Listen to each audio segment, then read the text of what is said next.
કેમ છો બધા? મજામાં જશો? તો ઘણા લોકો મને ડીએમમાં મેસેજ કરે છે કે ભાઈ આંગણવાડીમાં તમે શું કામ કરો છો? ખાલી બેસી જ રહો છો? અરે ભાઈ, બેસી નથી રહેતા. તમે જુઓ, સાફ સફાઈ પણ કરતા હોઈએ છો. તો બાળકોને નાસ્તો ખવડાવીને ઘરે મૂકી આવ્યા છીએ અને તમને હું બતાવું મારી આંગણવાડીનો નજારો. એ પછી આ સાફ સફાઈ ચાલે છે. તો જો અહીંયા અમારે થોડો કચરો ને બધું થઈ ગયું છે, તો અહીંયા થોડી સફાઈ કરી. તો તમને પહેલાંનો નજારો બતાવવાનો રહી ગયું, પણ તે છતાં હજુ તો બાકી જ છે. કામ ચાલતું તો મને યાદ આવી ગયું કે ચલો આ લોકોના જવાબ આપીએ. તો જો અહીંયા કેવું છે, તો અહીંયા અમારે સ્ટોક આવતો હોય છે ને, તે પણ ગણીને અમારે કોથળીઓ ભરવી પડતી હોય છે. તો જો, અને હમણાં ચોખ્ખાઈ થઈ જાય ને પછી તમને બતાવીશ કે કેવું હોય છે.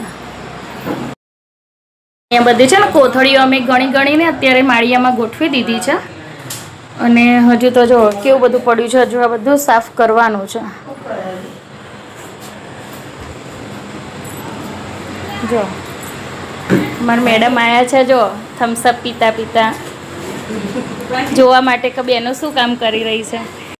કોઈ ઇન્ક્વાયરી કરવા આવે કે ના આવે, પણ અમારા તો જો એરિયામાંથી અમારા મેડમ આવી ગયા છે, મોટા મેડમ, ચેક કરવા માટે કે ભાઈ દીપાબેન શું કામ કરી રહ્યા છે. તો તમારે પણ કામ કરાવવું હોય ને તો આવી જાઓ.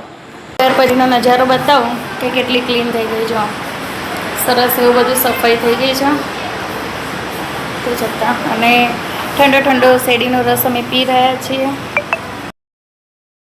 તો જો છે ને એકદમ સરસ હવે ક્લીન કરી દીધું છે ને, દેખાય છે.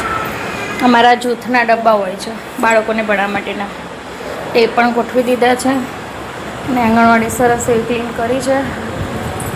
રસોડું હજુ કરવાનું છે, પણ અહીંયા જો લગ્ન છે બાજુમાં, પછી હમણાં જાન આવી જશે, પછી વિડીયો નહીં બનાવે, એટલે રૂમ એકલો ક્લીન કરીને તમને બતાવી દીધો છે.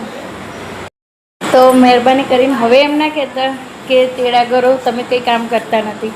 તો કાર્યકરોને ઊંધું ગાલીને ચોપડા લખવાના હોય છે, માહિતીઓ લખવાની હોય છે, પણ એમની સાથે અમારે પણ સાફ સફાઈ આંગણવાડીની રાખવાની હોય છે.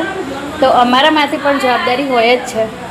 તો વિડીયો ગમ્યો હોય તો લાઈક કરી દેજો અને ફોલો કરજો. ચલો, તમે પણ શેરડીનો રસ પીવો છો તો લો પીવો. તો ચલો મળીશું નેક્સ્ટ વિડીયોની અંદર. જય શ્રી કૃષ્ણ, આવજો.